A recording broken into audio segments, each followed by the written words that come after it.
ਜਾਨਵਰ ਹੀਟ 'ਚ ਨਹੀਂ ਆ ਰਹੇ। ਫਾਰਮਰ ਬੜੇ ਪਰੇਸ਼ਾਨ ਨੇ। ਇਸ ਪਰੇਸ਼ਾਨੀ ਦਾ ਹੱਲ ਅੱਜ ਦੀ ਵੀਡੀਓ 'ਚ ਤੁਹਾਨੂੰ ਦੱਸਾਂਗੇ। ਲੇਕਿਨ ਕੋਈ ਵੀ ਫਾਰਮ ਉਸ ਵਕਤ ਤੱਕ ਤਰੱਕੀ ਨਹੀਂ ਕਰ ਸਕਦਾ ਜਦੋਂ ਤੱਕ ਉਹਦਾ ਜਾਨਵਰ 1 ਸਾਲ ਦੇ ਵਿੱਚ ਇੱਕ ਬੱਚਾ ਨਾ ਦੇ ਦੇਵੇ। ਉਹਨੂੰ ਪੂਰੀ ਪੈਦਾਵਾਰ ਮਿਲੇਗੀ ਫਾਰਮਰ ਨੂੰ, ਤਾਂ ਹੀ ਉਹਨੂੰ ਫਾਇਦਾ ਹਾਸਲ ਹੋਏਗਾ। ਅੱਜ ਦੇਸੀ ਦੇ ਨਾਲ ਨਾਲ ਤੁਹਾਨੂੰ ਇੰਗਲਿਸ਼ ਤਰੀਕਾ ਦੱਸਾਂਗੇ ਜਿਹਨੂੰ ਪ੍ਰੋਟੋਕੋਲ ਕਹਿੰਦੇ ਨੇ, ਮੋਡੀਫਾਈ ਪ੍ਰੋਟੋਕੋਲ। ਤੇ ਇਸ ਪ੍ਰੋਟੋਕੋਲ ਨੂੰ ਦੱਸਣ ਵਾਸਤੇ ਅੱਜ ਦੇ ਸਾਡੇ ਮਹਿਮਾਨ ਸਾਡੇ ਕੋਲ ਮੌਜੂਦ ਹੈ ਡਾਕਟਰ ਗੁਲਾਮ ਸੁਲ ਸਾਹਿਬ, ਜਿਹੜੇ ਲਾਈਫ ਸਟਾਕ ਦੇ ਬਹੁਤ ਬਿਹਤਰੀਨ ਡਾਕਟਰ ਨੇ। ਅੱਜ ਤੁਹਾਨੂੰ ਦੱਸਣਗੇ ਇਸ ਚੀਜ਼ ਦੇ ਬਾਰੇ। ਆਨੇ ਮਿਲਦੇ ਹਾਂ ਡਾਕਟਰ ਸਾਹਿਬ ਨਾਲ। ਜੀ ਡਾਕਟਰ ਸਾਹਿਬ।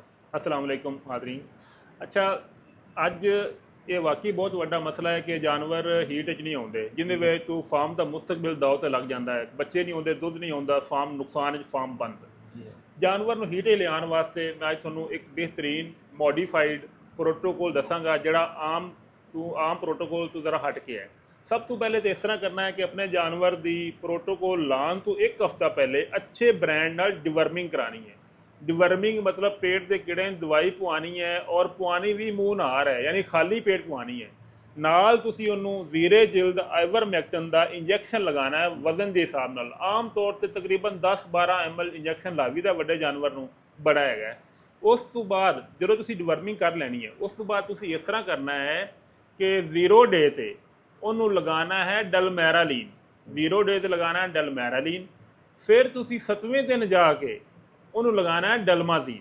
ਵਕਤ ਦਾ ਖਾਸ ਖਿਆਲ ਰੱਖਣਾ ਹੈ, ਘੰਟਿਆਂ ਦਾ ਖਾਸ ਖਿਆਲ ਰੱਖਣਾ ਹੈ, ਟਾਈਮ ਅੱਗੇ ਪਿੱਛੇ ਨਹੀਂ ਕਰਨਾ। ਫਿਰ 8ਵੇਂ ਦਿਨ ਤੁਸੀਂ ਇਸ ਤਰ੍ਹਾਂ ਕਰਨਾ ਹੈ, ਉਹਨੂੰ ਫਿਰ ਡਲਮਾਜ਼ੀਨ ਦਾ ਇੱਕ ਸ਼ਾਟ ਦੇਣਾ ਹੈ। 9ਵੇਂ ਦਿਨ ਜਾ ਕੇ ਤੁਸੀਂ ਉਹਨੂੰ ਦੁਬਾਰਾ ਡਲਮੈਰਾਲੀਨ ਲਗਾਉਣਾ ਹੈ। 9ਵੇਂ ਦਿਨ ਤੋਂ ਬਾਅਦ, ਯਾਨੀ ਜਦੋਂ ਤੁਸੀਂ 9ਵੇਂ ਦਿਨ ਤੇ ਟੀਕਾ ਲਾ ਲੈਣਾ ਹੈ, ਉਸ ਤੋਂ 16 ਤੋਂ 18 ਘੰਟੇ ਬਾਅਦ ਤੁਸੀਂ ਉਹਦੀ AI ਕਰਵਾ ਦੇਣੀ ਹੈ। ਤਾਂ ਉਹ ਜਾਨਵਰ ਇਨਸ਼ਾਅੱਲਾ ਕਨਫਰਮ ਇਸ ਪ੍ਰੋਟੋਕੋਲ ਨਾਲ ਰਹਿ ਜਾਏਗਾ। ਇਸ ਤੋਂ ਇਲਾਵਾ ਇੱਕ ਹੋਰ ਪ੍ਰੋਟੋਕੋਲ ਇਸਤੇਮਾਲ ਕਰੀਦਾ, ਲੇਕਿਨ ਉਹ ਸਿੰਪਲ ਹੈ, ਆਮ ਤੌਰ 'ਤੇ ਇਸਤੇਮਾਲ ਕੀਤਾ ਜਾਂਦਾ ਹੈ। 0 ਡੇ 'ਤੇ ਡਲਮੈਰਾਲੀਨ ਲਾਵੀਦਾ ਹੈ, ਠੀਕ ਹੈ। ਉਸ ਤੋਂ ਬਾਅਦ 7ਵੇਂ ਦਿਨ 'ਤੇ ਜਾ ਕੇ ਡਲਮਾਜ਼ੀਨ ਲਾਵੀਦਾ ਹੈ।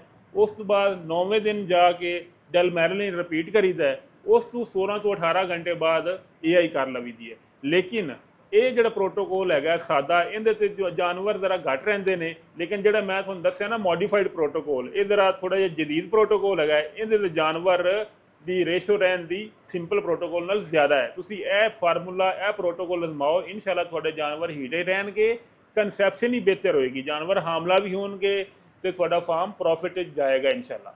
ਅੱਛਾ ਡਾਕਟਰ ਸਾਹਿਬ, ਇੱਕ ਗੱਲ ਪੁੱਛਣਾ ਹੈ, ਅਕਸਰ ਫਾਰਮਰ ਪੁੱਛਦੇ ਵੀ ਹੈਗੇ ਨੇ ਕਿ ਜਦੋਂ ਇਹ ਪ੍ਰੋਟੋਕੋਲ ਲਗਾਇਆ ਜਾਂਦਾ ਇਸ ਟਨਿਓਰ ਦੇ ਦਰਮਿਆਨ ਅਗਰ ਜਾਨਵਰ ਹੀਟ 'ਚ ਆ ਜਾਏ, ਯਾਨੀ ਮੁਕੰਮਲ ਟੀਕੇ ਲਗਾਉਣ ਤੋਂ ਪਹਿਲੇ ਹੀ ਆਇਆ, ਕਿ ਉਹਨੂੰ AI ਕਰਾ ਦੇਣੀ ਚਾਹੀਦੀ ਹੈ ਜਾਂ ਪ੍ਰੋਸੈਸ ਮੁਕੰਮਲ ਕਰਨਾ ਚਾਹੀਦਾ ਹੈ? ਇਹ ਬੜਾ ਅੱਛਾ ਸਵਾਲ ਹੈ ਡਾਕਟਰ ਅਮਜਦ ਸਾਹਿਬ। ਇਸ ਤਰ੍ਹਾਂ ਹੁੰਦਾ ਹੈ ਕਿ ਜਦੋਂ ਡਲਮਾਜ਼ੀਨ ਟੀਕਾ ਲਾਉਂਦਾ ਹੁੰਦਾ ਹੈ ਨਾ, ਉਸ ਵਕਤ ਉਹਦਾ ਜਿਹੜਾ ਹੁੰਦਾ ਹੈ, ਜਿਹੜੀ ਹੁੰਦੀ ਨਾ ਸਿਸਟ ਹੁੰਦੀ ਹੈ ਓਵਰੀ 'ਤੇ ਬਣੀ ਹੋਈ, ਲੂਟੀਅਲ ਸਿਸਟ, ਉਹ ਹੁੰਦੀ ਬ੍ਰੇਕ।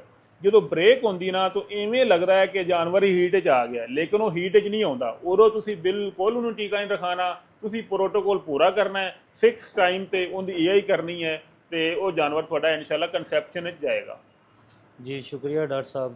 ਉਮੀਦ ਕਰਦਾ ਦੋਸਤਾਂ ਨੂੰ ਇਸ ਚੀਜ਼ ਦੀ ਕਾਫੀ ਸਮਝ ਆ ਗਈ ਹੋਣੀ ਹੈ। ਲੇਕਿਨ ਫਾਰਮਰ ਨੂੰ ਚਾਹੀਦਾ ਹੈ ਕਿ ਜਦੋਂ ਜਾਨਵਰ ਬੱਚਾ ਦੇ ਦੁੱਧ ਦੇ ਰਿਹਾ ਜਾਨਵਰ, ਤੇ ਫਾਰਮਰ ਨੂੰ ਉਹਨੂੰ ਪ੍ਰੋਪਰ ਫੀਡ ਦੇਣੀ ਚਾਹੀਦੀ ਹੈ, એનર્ਜੀ ਦੇਣੀ ਚਾਹੀਦੀ ਹੈ, ਖਾਸ ਕਰ ਅੱਛੇ ਮਿਨਰਲ ਦਾ ਇਸਤੇਮਾਲ ਕਰਨਾ ਚਾਹੀਦਾ ਹੈ, ਤਾਂ ਕਿ ਜਾਨਵਰ ਜਿਹੜੀ ਖੁਰਾਕ ਪੈਦਾਵਾਰ ਤੁਹਾਨੂੰ ਦੁੱਧ ਦੀ ਦੇ ਰਿਹਾ ਹੈ, ਉਹਦੇ ਨਾਲ ਜਾਨਵਰ ਦੇ ਅੰਦਰ ਜਿਸਮ ਵੀ ਉਹਦਾ ਘੁਰ ਰਿਹਾ ਹੁੰਦਾ ਵਾ। ਅਗਰ ਉਹ ਪ੍ਰੋਪਰ એનર્ਜੀ ਇਸਤੇਮਾਲ ਕਰਦੇ ਰਹੋਗੇ ਤੇ ਇਨਸ਼ਾਅੱਲਾ ਜਾਨਵਰ ਵੈਸੇ ਹੀ ਤੁਹਾਡਾ ਟਾਈਮ ਤੇ ਹੀਟ ਤੇ ਆਏਗਾ ਤੇ ਠਹਿਰੇ ਵੀਗਾ। ਉਮੀਦ ਕਰਦੇ ਹਾਂ ਵੀਡੀਓ ਅੱਛੀ ਲੱਗੀ ਹੋਣੀ। ਸ਼ੇਅਰ ਕਰੋ ਤਾਂ ਕਿ ਦੂਸਰੇ ਲੋਕ ਵੇਖ ਕੇ फ़ायदा हासिल ਕਰਨ। शुक्रिया।